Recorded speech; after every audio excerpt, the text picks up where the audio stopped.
I was surprised by how much people are really willing to help and collaborate with one another in this field. So really, this continuous improvement space has been the one that I see people really uniting the most. Hello, everyone. So for those that celebrate the holiday, I'd like to wish everyone a very Merry Christmas. I know it's Christmas Eve here when this episode is being released. We actually recorded this episode towards the end of November, so I didn't actually mention Christmas to our guest today because it didn't click until I realized which episode this was and when it was going to be released. So I had a really fun conversation with Lili Boyanova today. So Lili is from England, and she has a marketing background, and she's actually new to Lean, been practicing for a few years, and so we had a really fun conversation talking about all the things she's learning. She's been connecting herself with some really fantastic Lean thinkers out there, including Karen Ross, Katie Anderson, and a few other folks, and so she's learning all about scientific thinking and Toyota Kata, and so spent some time talking about her journey, how things have been going, and what she's learning along the way. We had some interesting conversation about leadership and what she believes, the characteristics of a good leader are. So that was interesting. And then, like we've been doing on these episodes where we have folks who've been practicing for a few years, I allowed Lili to kind of turn the tables, and she asked me a couple questions, and I was sort of prepared for, hey, Ron, what's your favorite Lean tool, or whatever it might be. And then Lili goes and drops a few bombs on me.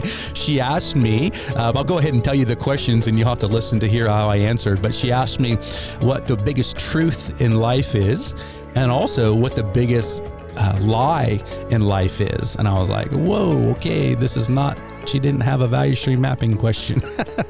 So some pretty deep stuff. And so I answered the questions from a personal perspective, but then also tied it back to Lean. That was really fun conversation to have with Lili, and I appreciate the opportunity to share my thoughts on those two questions.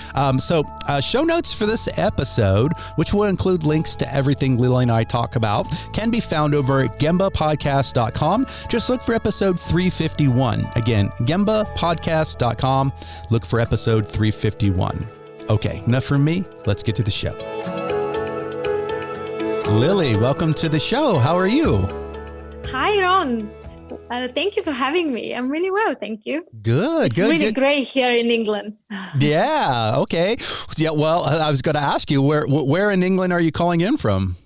So I live near Winchester, which is south of London, in between London and the sea. Got it. Yeah, so I've been to England many, many, many times back in my corporate career. Obviously spent some time in London like everybody, I think, but then even got to go to, I believe it's the south of England, Weymouth. Have you been there? Yes, that's about an hour from me. It's wonderful. It's really nice. Yeah, I spent about a week there, and oh man, that was really interesting. Just seeing the difference, between a town like that and like London, right? Yeah, absolutely. And I've been living in England for 12 years, and I still keep uncovering such a diversity of countryside and seafront and, the London and the Bristol bus. So it has a lot of different areas. Yeah, exactly. Where are you originally from, Lili? I was born in Bulgaria. Okay. East Europe. Yeah. And when I was 19 in 2006, I moved, I decided to come to England just for a summer camp to visit some family friends in London, and I just really fell in love, not with the weather, but with just the opportunities, and I met wonderful people who showed me their country as their own, and I decided to stay, and it's been a journey since. Wow, wonderful. Well, and I understand we have a mutual friend in Miss Karen Ross. Is that right?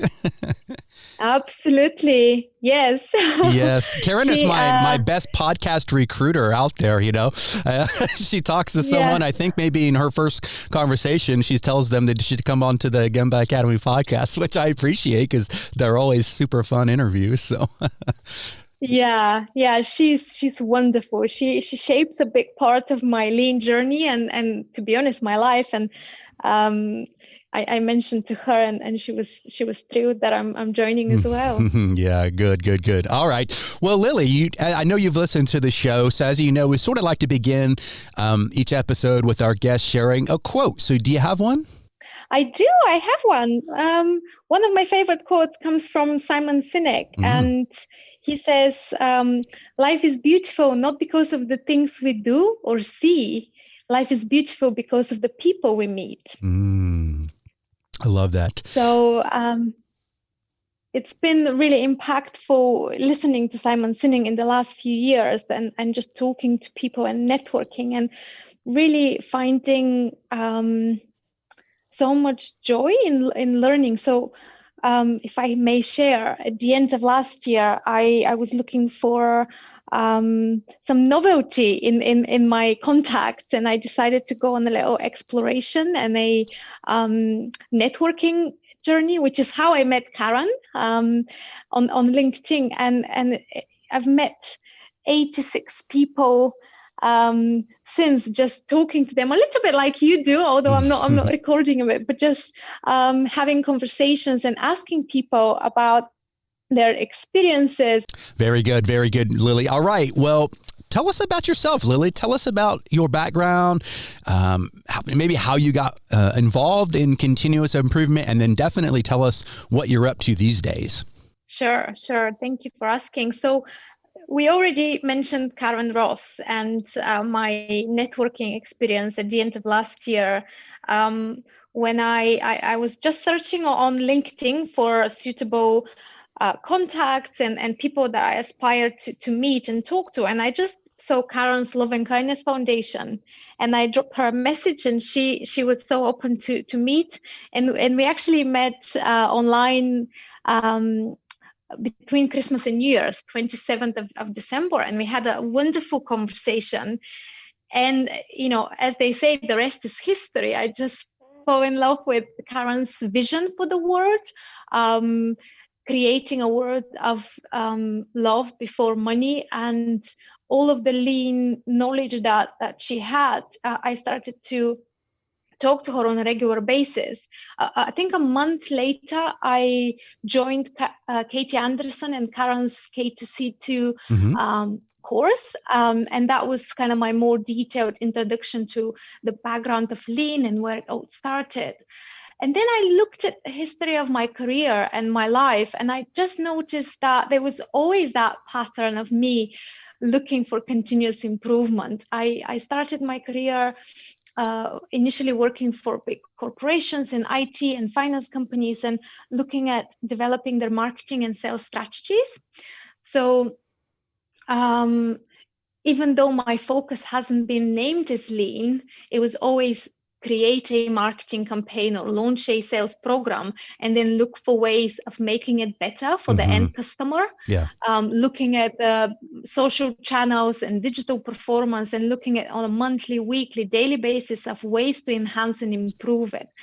So the principle was always there. And I guess as a personal, in my personal life, I was looking at running a marathon, and I was looking always at ways of improving my speed and some of those kind of processes that lead to that a little bit like kata, your outcome and your process metrics. So the more I started to learn this 2020, the more I discovered that I had some skills and experiences in continuous improvement. I just never knew that's what they would be named as.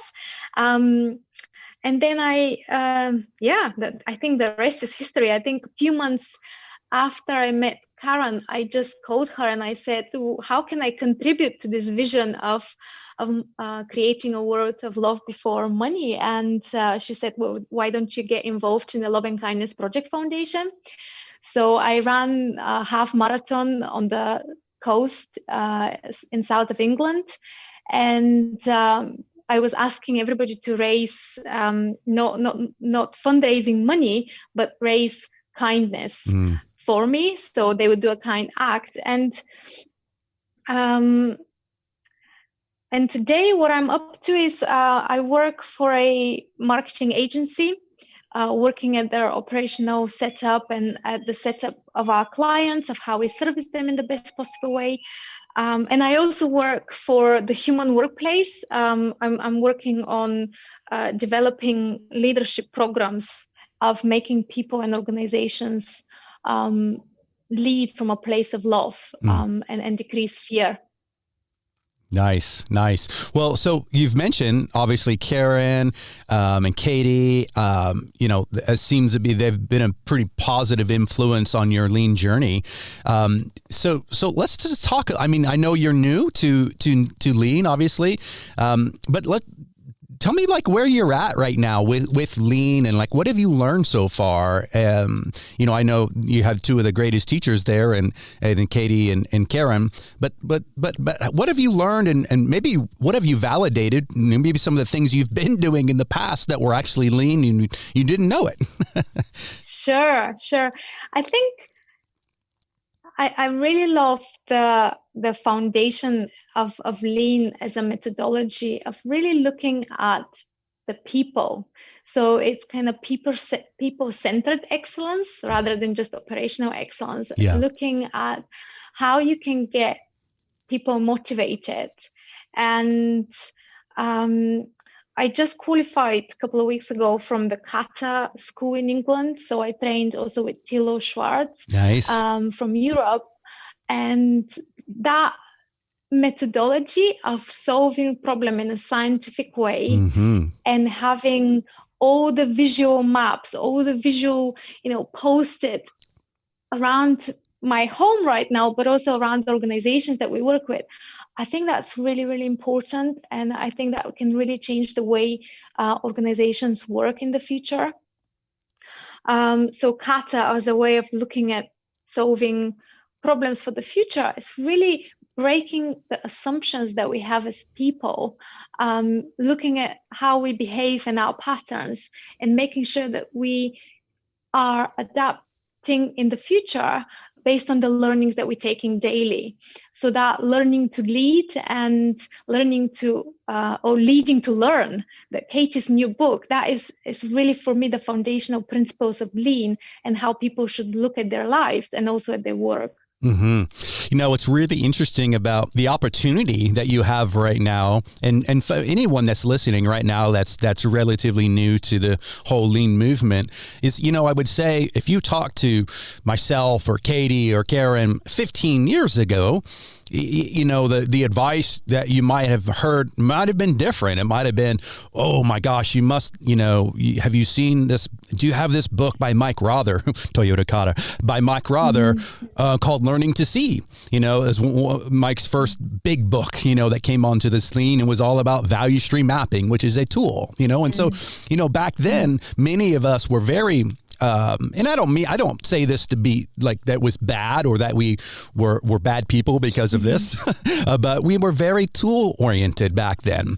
And we weren't necessarily thinking as clearly as we're trying to all think now, and this is what Mike, later learned when they went back and researched, all these companies in Germany and Japan and different places like that to try to figure out like what's going on, like because everybody copied their tools, but yet we didn't have the same success, right? And so that's where this kata came in. That's where this the scientific thinking, target conditions and breaking things down one obstacle at a time. That's where that all came. So you have a great benefit, I think, of learning this right now, and then you can fill in the tools as you go, right? Because the tools are also very important, right? I mean, you do need to know how to do value stream mapping. If you don't already, you need to learn eventually, right?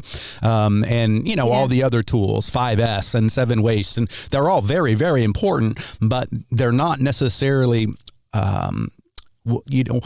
the danger of the tool approach is that when we learn a tool, we try to force the tool onto a situation that may not call for it. Whereas when we're thinking scientifically and we come against an obstacle, then when we have an obstacle, then we identify the tool we need to clear that obstacle. And if you don't know how to do it, you get friends. You call up me or you call up Katie or you call up Karen and we'll help you, right, to overcome that obstacle. But I think you're in a great place, to come into the movement right now. And obviously you've got some fantastic people around you. So you're really lucky.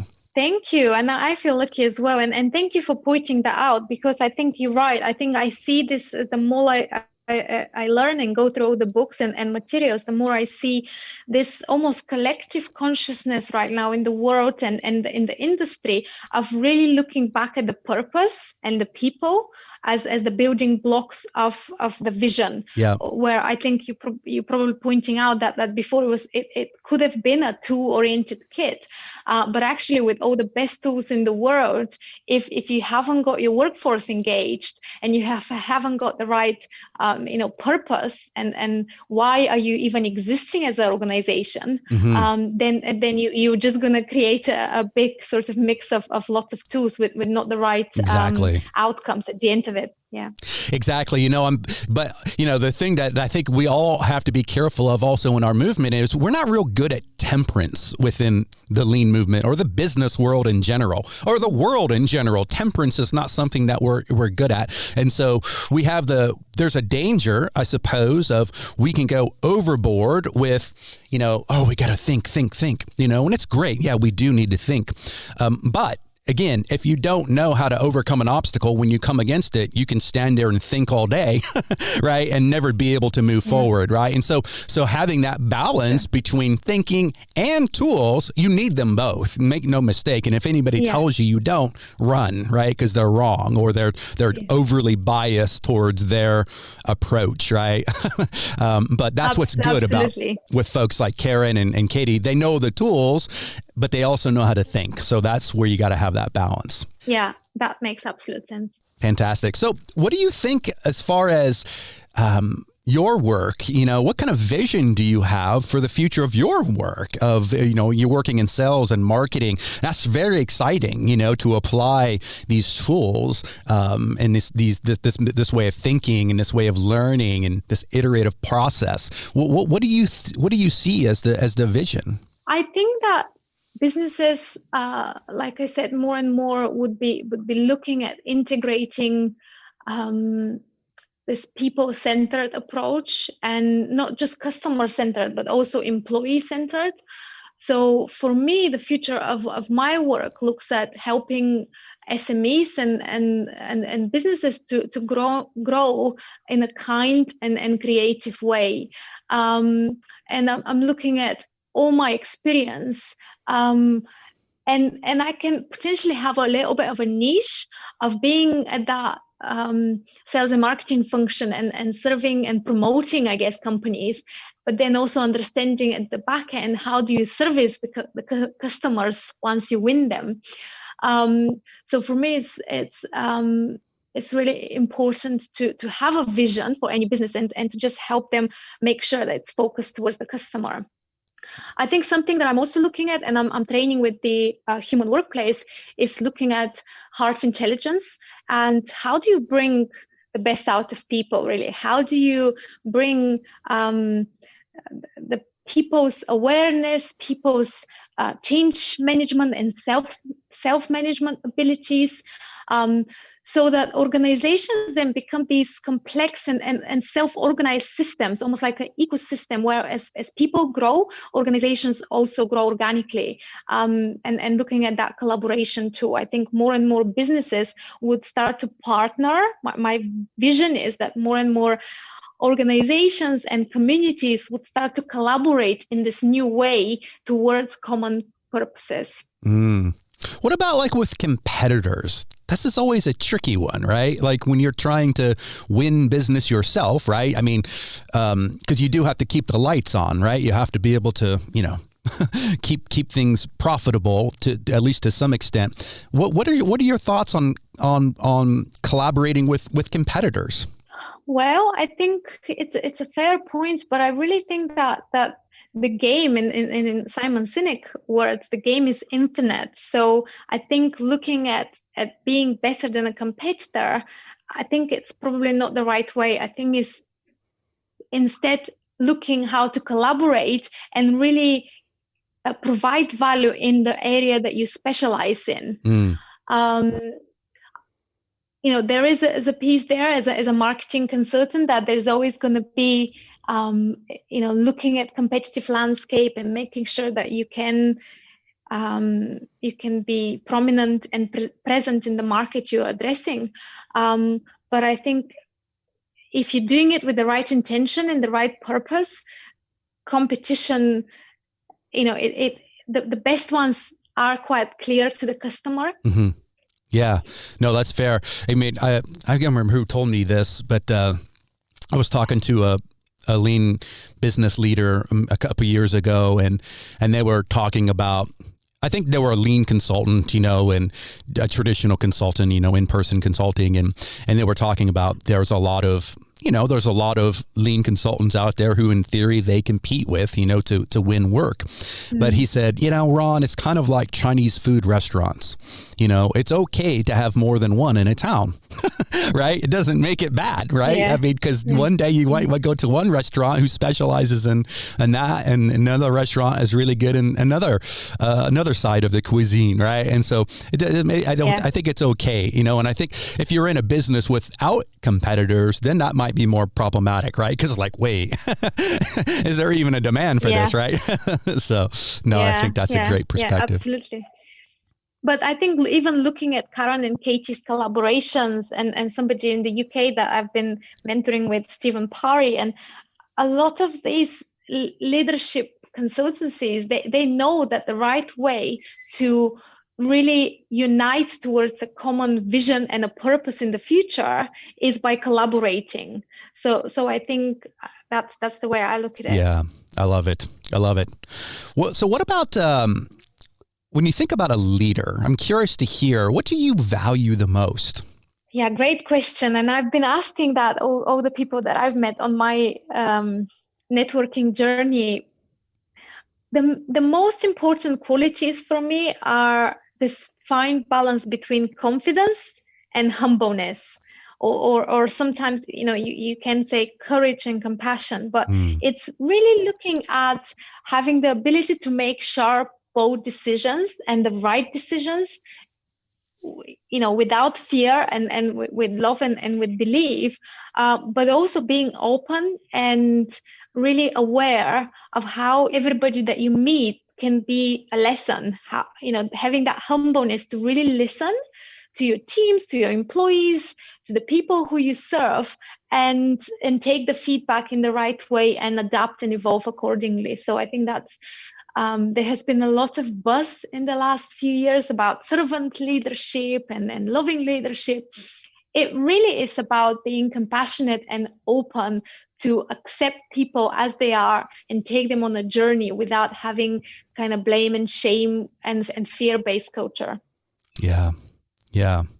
I love it. So the last question I have for you, you've been practicing for what sounds like maybe a couple years. Is that right? Yes. Yep. So a couple of years. What surprised you the most as you've been on this journey so far? I think that the surprise is probably related to your competitive question there, because, I think that I was surprised by how much people are really willing to help and collaborate with one another in this field. So really, this continuous improvement space has been the one that I see people really uniting the most. And I'm part of the Women in Lean global community now. And that's literally women from around the world joining on a daily basis to help each other. Yeah. And all of them, you can say, are competitors, and all of them have their own consultancy and their own work, but they're really willing to collaborate and help. And I've been helped by so many people. I was never expecting it. So I feel really lucky and grateful to be in this space. That's wonderful. So, we've had this series going on for a little while where we have some folks who are relatively new to the lean movement on, and something that we sort of do at the end is turn the tables a little bit and, allow the guests to ask me any questions that they might have. So, I want to definitely offer you that opportunity, Lili, if there's anything that you'd like to run past me.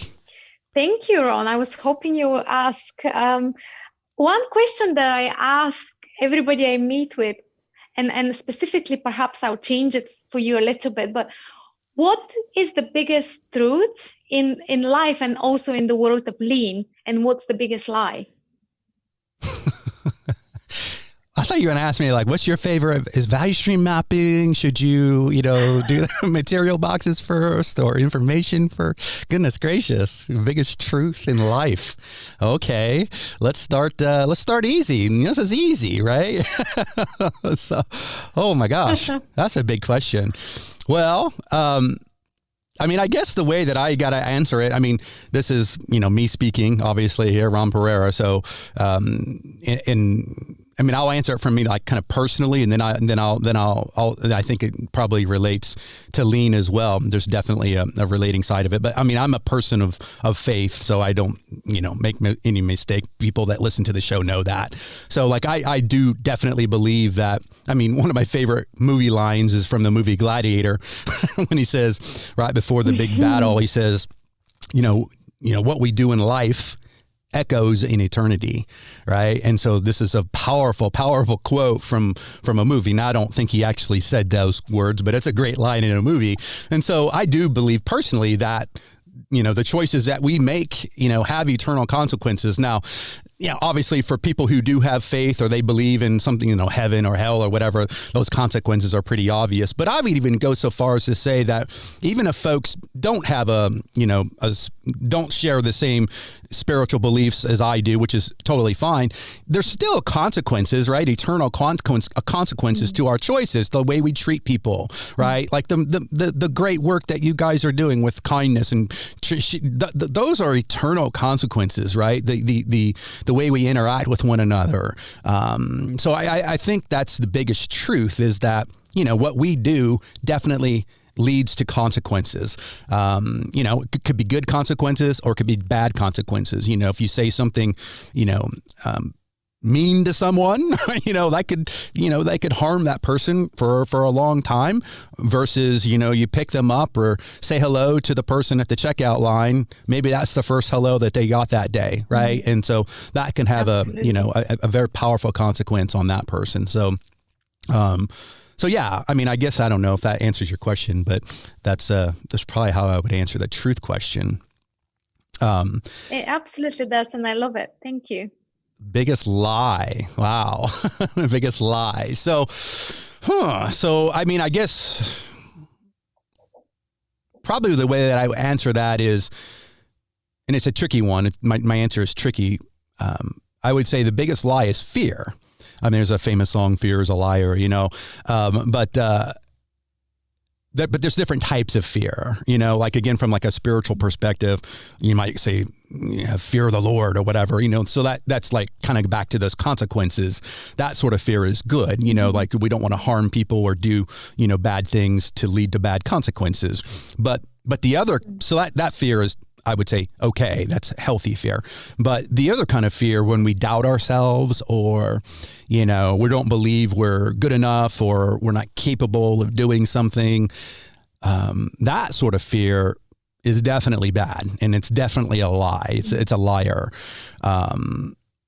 So, as it relates to, what we're doing within the lean movement, this is where, and again, like kind of circling back to our earlier conversation, this whole idea of thinking scientifically, breaking problems down, working through one obstacle at a time. When we approach, things like that, there's no reason to have fear, right? Because we know that you can't really lose when you're thinking scientifically, because your experiment is either going to kind of confirm what you thought was going to happen, or you're going to learn something else that you didn't know. And in both cases, that's good, right? So there's no reason to have fear when we're thinking scientifically and working our way through problems.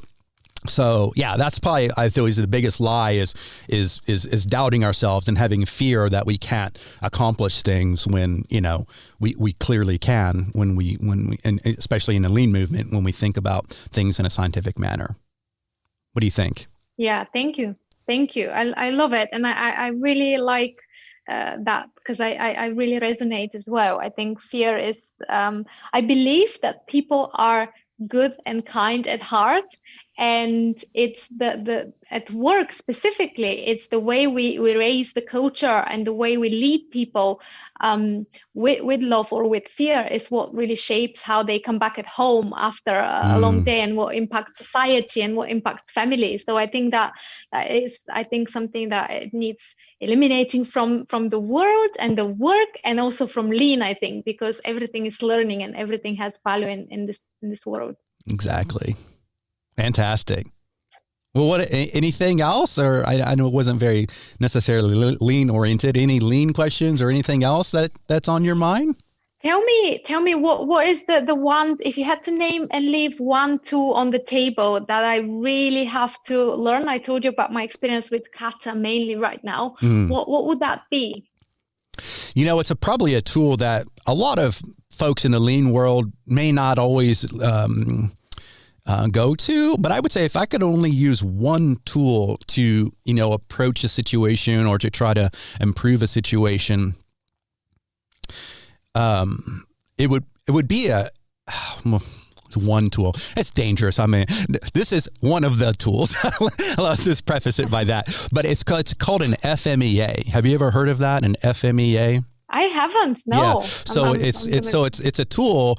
It was originally used by NASA after one of the unfortunate situations that led to people losing their life. But it's called it's a failure modes effects analysis, and so it's a tool to where we break a process down, and we list out all of the things that could go wrong in that process. And so these are the inputs, if you will. So so what we do is we take like I always use an example, like if you were planning a child's birthday party, right? You could say, well, what's one of the inputs, to the birthday party? And you like say maybe there's a bounce house, right? Like the big inflatable bounce houses that the kids jump on. So this is an input. And so what we would do in an FMEA is the first question we would assess is what's the failure mode? What how could this go wrong? What could go wrong with the bounce house? And then you would say, well, it could, you could get a hole in it, right? That would be bad, right? Because then all the air would leak out. Then we assess that. Well, how severe is that failure mode? And so that would be, and on a scale of 1 to 10, 1 being not severe at all, 10 being very severe. Obviously, if you got a hole in the bounce house, that's pretty severe, right? I mean, the kids aren't going to jump. So that would be a 10.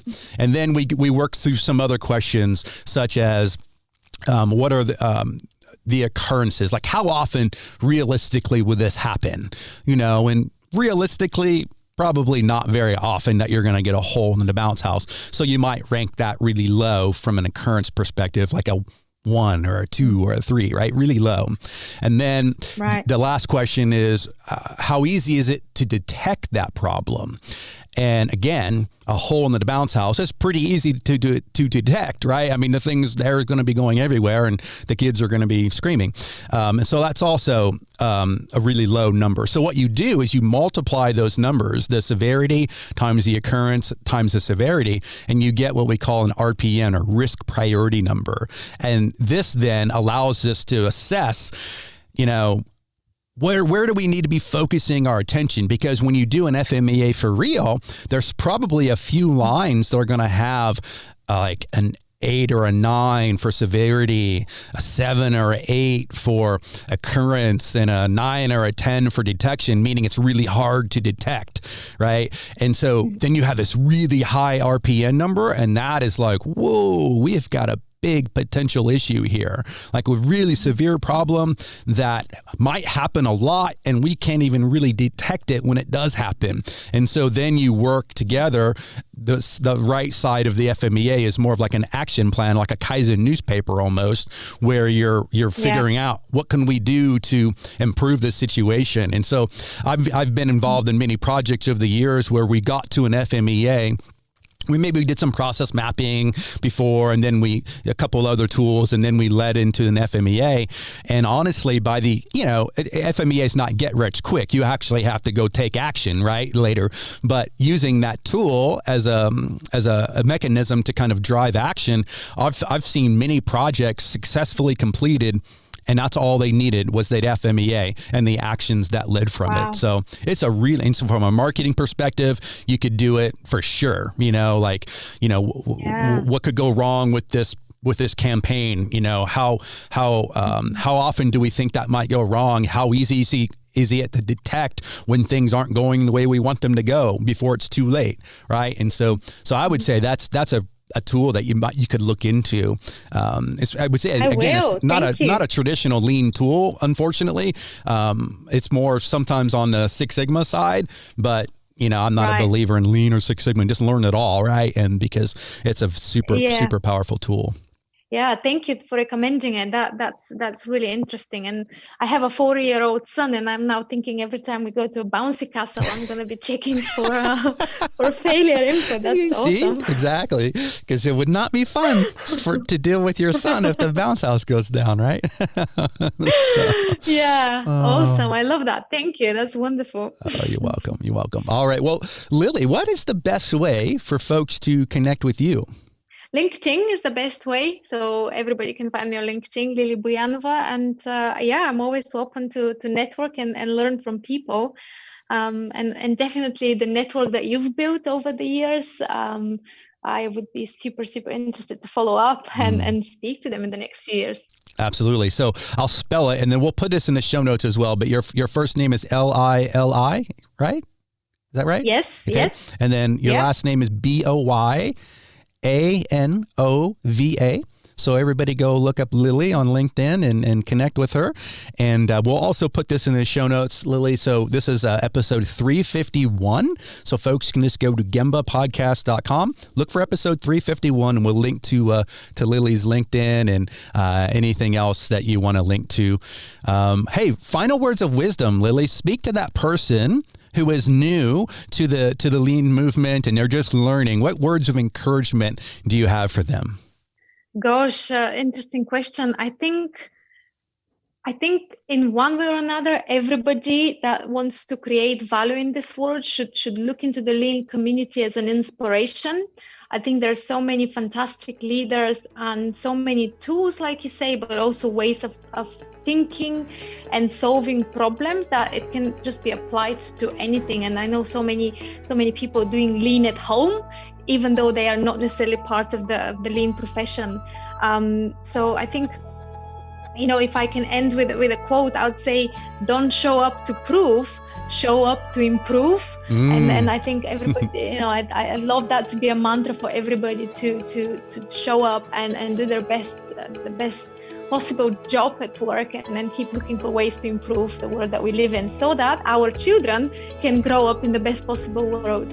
Absolutely. Wonderful advice to end on. Lili, thank you so much for coming onto the show. This has been really fun.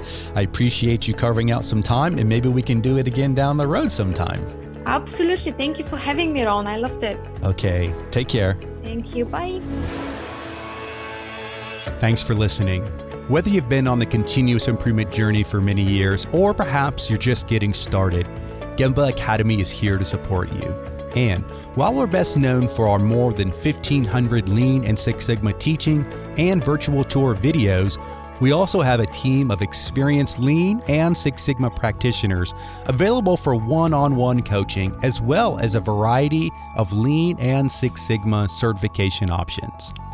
To learn more and to schedule a demo, head on over to gembaacademy.com.